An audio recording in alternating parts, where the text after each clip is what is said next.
Assalamualaikum warahmatullahi wabarakatuh. Selamat siang, selamat sore, teman-teman yang ada di rumah. Jumpa lagi dengan Teteh. Tetap masih di channel yang penuh dengan eh, ilmu-ilmu pendidikan, penuh dengan inspirasi, dan tentunya di channel yang bisa memberikan banyak manfaat. Oke, semoga teman-teman semua di rumah pada sehat ya. Dalam kesempatan ini, seperti biasa, Teteh mau berbagi masalah seputar pendidikan, masih di pendidikan anak usia dini. Nah, apa itu? Mungkin teman-teman, ayah bunda atau juga bunda-bunda PAUD pernah atau sering dengar ucapan-ucapan seperti ini. Misalnya kalau pas lagi tahun ajaran baru, musim-musimnya pendaftaran. Anak-anak usia PAUD ya, usia 2 sampai 6 tahun, sering kali ada orang tua, nah, yang kalau mau daftar ke sebuah sekolah, Teteh ini sering menemukan kasus seperti itu. Orang tuanya ada yang bilang gini, gimana ya bunda, anak saya itu aktif sekali, pokoknya nggak bisa diem, pokoknya aktif pisan, apa-apa dia harus sambil jalan-jalan, nggak bisa diem di salah satu tempat, bergerak ke sana kemari, pokoknya sampai ayah bundanya pusing lah dibuatnya gitu. Nah, itu kan sering ya kita menemukan ungkapan-ungkapan seperti itu, atau malah sebaliknya gurunya yang bilang, aduh mam, ini kok ibu atau anak ayah ini aktif sekali di sekolahan, nggak mau diem gitu di kelas, dia nggak mau duduk rapi kayak yang lain, atau misalnya anaknya ini ngoceh terus, ngomong terus gitu ya. Nah, jadi kata-kata terlalu aktif pisan atau apapun itu yang menunjukkan seolah-olah bahwa anak tersebut memiliki perbedaan dengan anak-anak pada umumnya. Nah, bahkan sebagian orang tua ada yang merasa cemas atau khawatir di saat anaknya itu memperlihatkan keaktifan yang seolah-olah berlebih. Nah, seperti itu ya. Biasanya apa yang harus kita lakukan? Kalau Teteh sebagai seorang pendidik ya, seorang guru, biasanya hal pertama yang akan Teteh ucapkan, alhamdulillah mam gitu ya, atau bunda, kalau anak bunda aktif artinya dia kan hidup. Nah, jadi itu supaya apa? Supaya untuk menenangkan dulu lah. Intinya bahwa tidak ada yang salah kalau ada anak yang aktif. Tidak ada yang harus kita cemaskan kalau anak kita itu misalnya banyak gerak, terus nggak mau diem. Justru sebaliknya, kalau misalnya anak di usia 2 sampai 6 tahun itu banyak diemnya, diajak main nggak mau, diliatin mainan nggak tertarik, lihat temennya lari-lari ke sana kemari, dia cuman ngeliatin. Nah, justru itu yang harus kita cemaskan. Artinya anak tersebut kurang memberikan respon sebagai anak-anak. Kan memang dunia anak itu dunia banyak gerak, dunia harus banyak main, mengeksplor segala macam, mencoba banyak hal, tetapi dia tidak ada ketertarikan untuk melakukan itu. Nah, justru kalau anak kita lebih pasif, lebih banyak diem, baru kita berpikir agak harus mulai sedikit khawatir, jangan-jangan anak kita ini ada sesuatu yang memang terhambat, entah terhambat dalam geraknya, entah terhambat dalam kepekaan emosinya, entah terhambat dalam bahasanya. Untuk itu, di sini kita harus sama-sama memahami dulu. Kata-kata aktif sebenarnya itu kata-kata yang sangat positif. Kenapa? Justru kalau anak kita menunjukkan keaktifan, kita akan bisa melihat bakat dan minat dia, potensi yang dia miliki sejak dini. Nah, itu yang harus menjadi catatan kita. Jadi ayah bunda, teman-teman, kita harus sebagai guru ya, kalau ada orang tua nih yang datang, anak saya ini bunda aktif sekali. Nah, kita harus harus paham, bahkan kita harus coba menggali informasi, aktifnya itu aktif dalam hal apa. Nah, jangan kita juga pas diomongin sama orang tuanya, anak saya aktif, terus kita sebagai guru langsung menjudge, mungkin hiperaktif bunda. Nah, hati-hati, kata-kata hiperaktif itu kadang menjadi sebuah hal yang menakutkan buat sebagian orang tua ya. Padahal kita kita belum benar-benar mengamati, bahkan belum benar-benar menemukan gejala-gejala tersebut secara keseluruhan. Nah, jadi untuk Bapak Ibu guru, juga ini untuk para ayah bunda di rumah ya, kenali sejak dini keaktifan anak kita. Anak kita aktif dalam hal apa? Di sini ada 4 yang mau Teteh kasih tahu. Paling tidak kita bisa melihat anak kita itu aktifnya, lebih aktif itu yang mendominasinya bagian apa atau dalam hal apa. Yang pertama aktif bahasa. Mungkin ayah bunda atau teman-teman guru juga pernah ya melihat ada anak di usia 2-3 tahun tapi dia sudah kalau bahasa di Banjarmasin itu udah lantih, udah cerewet gitu ya.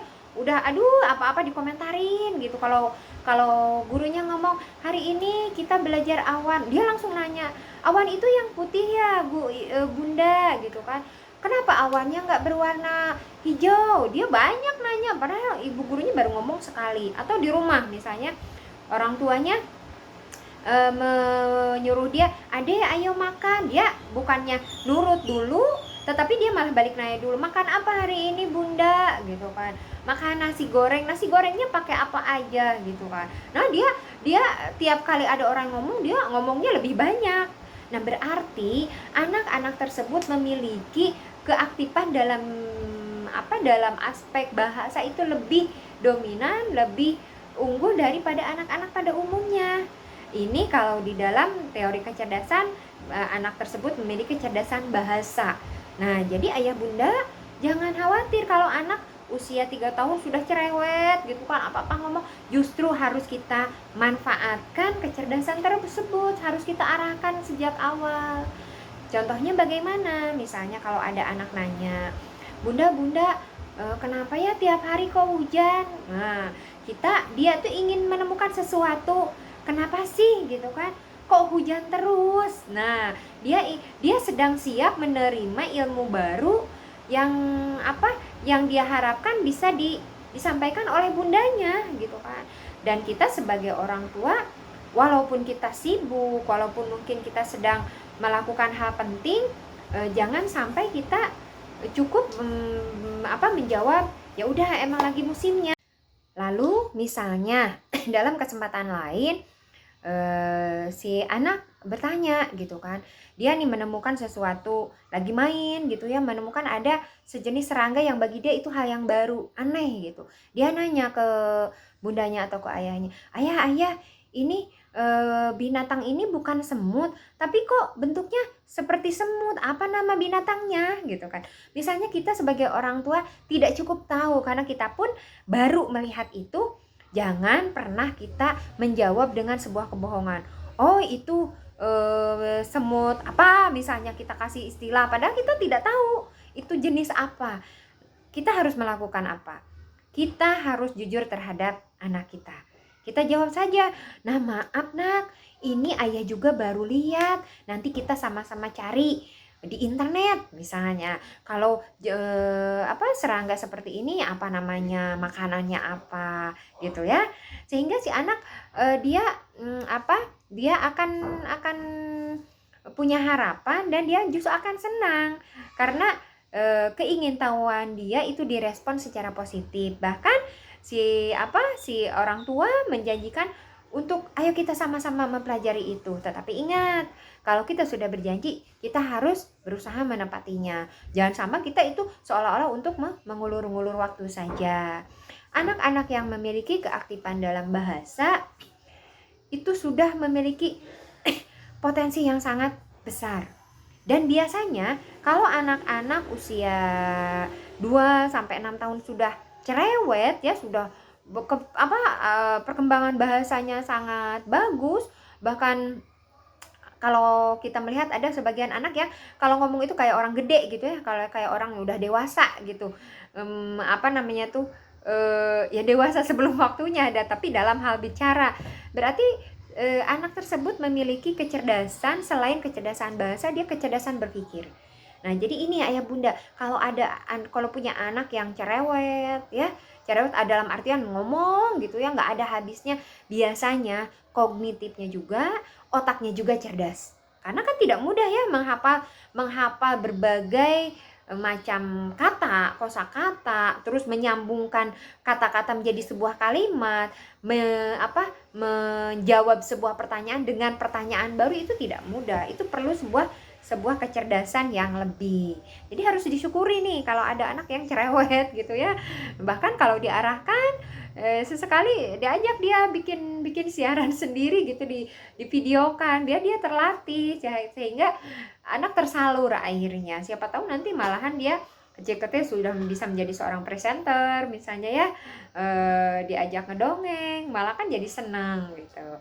Terus yang kedua, ada anak yang aktif dalam gerak. Nah ini yang sering mungkin dipertanyakan sama beberapa orang tua. Anak saya ini nggak mau diem gitu ya, main terus, jalan terus, apa-apa dioprek gitu, apa-apa dipegang. Kalau masuk ke rumah orang, apa-apa dipegangnya, dilihatnya gitu. Bahkan nanti dipreteli kalau punya mainan nggak awet gitu, sebentar aja udah pada hancur dipreteli.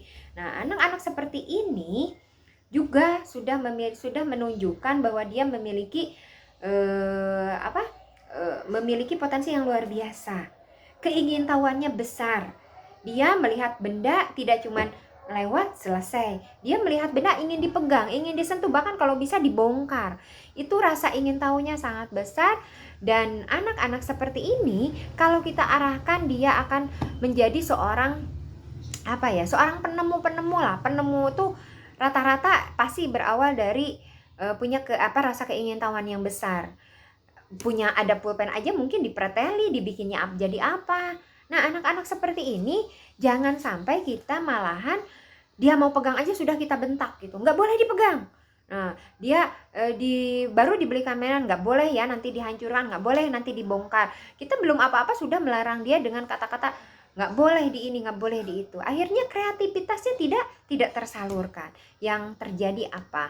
Dia ya itu tadi nanti potensi yang dia miliki terkubur, potensi yang lain belum tentu akan timbul. Karena dia gatal gitu ya, gatal si tangannya ini ingin melakukan sesuatu, mengikuti apa yang ada di otaknya. Oh, ada benda nih, kalau dibuka bagaimana? Kalau ditutup seperti apa? Otaknya memperintahkan seperti itu, tangannya ingin bergerak tetapi kita hambat. Kalau lama-kelamaan ya sudah, kita yang rugi. Akhirnya potensi dia tidak berkembang. Bakat yang dia bawa dari lahir tidak berkembang dengan baik. Dia tidak akan menjadi apa-apa nanti kalau kita terus seperti itu. Yang ketiga, aktif dalam pikiran. Ada anak-anak ayah bunda yang gak terlalu banyak ngomong, yang gak terlalu banyak gerak.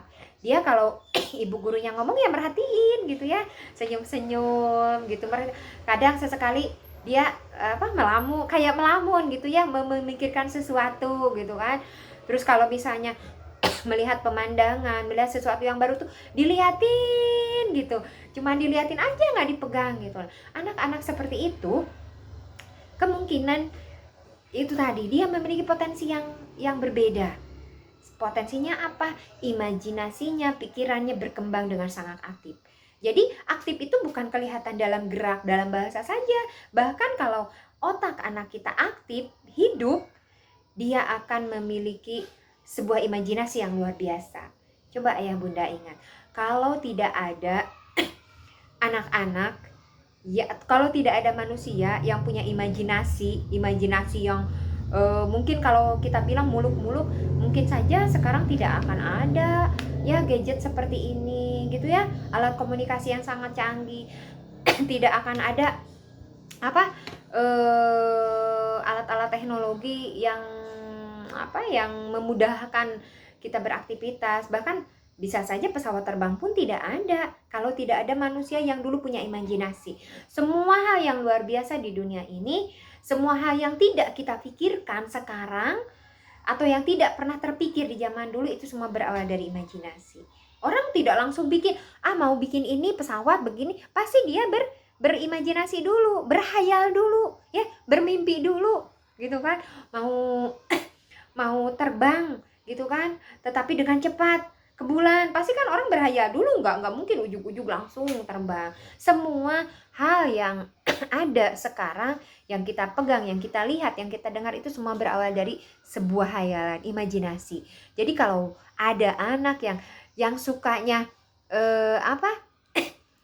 Melamunkan sesuatu gitu ya, "Mama nanti kalau sudah besar Ade mau bikin balon yang bisa dijadikan rumah terbang kemana-mana." Nah, jangan kita sampai mengatakan gini, "Ah, nggak boleh," gitu kan. Apa itu, jangan mikir yang aneh-aneh, nggak boleh, biarkan saja dia berimajinasi. Otaknya sedang aktif, ya. Misalnya atau dia, "Mama nanti Ade mau bikin mau bikin robot kayak mama cantik gini-gini, bisa nyuci, bisa ngepel, bisa jemur, jadi mama nggak kecapean," misalnya ya. Jangan kita malahan, "Ah, nggak boleh, masa kita hidup sama robot," misalnya. Biarkan saja dia sedang berimajinasi, dia sedang menghayalkan sesuatu yang luar biasa yang mungkin suatu saat itu bukan hal yang mustahil ya. Nah, terus yang keempat, ada anak yang hatinya aktif lebih daripada anak yang lain. Nah, ini yang agak susah ya. Kenapa? Karena memang masalah hati itu tidak terlihat, tapi kita bisa mengenalinya. Anak-anak yang hatinya aktif, hatinya itu lebih aktif, biasanya lebih cepat dia peka terhadap sesuatu, peka terhadap lingkungan sosial, peka terhadap lingkungan di luar dirinya. Misalnya ada kucing nih, ada kucingnya kelaparan gitu, ngeok-ngeok terus, dia mudah tersentuh, mudah terenyuh, "Mama ada ikan sisa enggak, kasihan tuh," gitu kan. Terus misalnya dia lihat film di YouTube gitu yang menyedihkan, dia timbul nangis gitu, karena hatinya tuh lebih aktif, cepet tersentuh, cepet peka terhadap sesuatu. Atau lihat ayahnya misalnya pulang kerja capek, terus dia ambilin minum. Nah, ayah minum dulu gitu, bahkan ngelap-ngelap keringat gitu. Atau ada yang lihat marah-marah gitu, orang marah-marah, dianya ketakutan. Nah, itu tuh hal-hal seperti itu menandakan bahwa anak kita hatinya itu sangat aktif, mudah peka terhadap lingkungan sosial, dan dia bisa mengekspresikannya. Nah, sehingga kita harus juga peka. Kalau anak kita seperti itu, oh berarti anak ini kepekaannya tinggi. Kita harus mengarahkan sebagai orang tua. Jangan kita malahan mengkatnya langsung, nggak boleh gitu kan, nggak boleh gini gitu. Jangan cengeng, harus kuat gitu kan. Kita sering seolah-olah bahwa anak itu seperti kita bisa melewati banyak hal dengan tegar. Ya tidak gitu kan. Ada anak-anak yang memang mudah tersentuh. Itu menandakan bahwa anak kita memiliki hati yang aktif. Jadi ayah bunda mulai sekarang, kalau dikatakan anak kita nih aktif pisan, susah, nggak bisa diam, kita lihati aktifnya bagian mananya. Setelah kita menemukan, setelah kita mengenali, kita arahkan. Kita arahkan sebagai orang tua dan guru, tugas kita kan mengarahkan, membimbing, ya mendampingi sampai dia menjadi seseorang yang luar biasa. Karena tiap anak itu membawa bakatnya, potensinya masing-masing. Kita tidak perlu membandingkan dengan si A, dengan si B, dengan yang lain.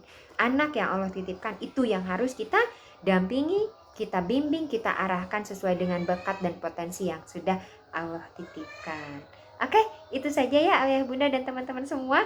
Mudah-mudahan sesi kali ini benar-benar bermanfaat sehingga membuka pikiran kita, tidak dengan serta-merta menjudge anak kita memiliki kelainan atau perbedaan dengan anak-anak yang lain. Pastinya berbeda, tetapi justru perbedaan itu yang harus kita kenali supaya kita tidak salah untuk mendampingi dan memberikan pendidikan.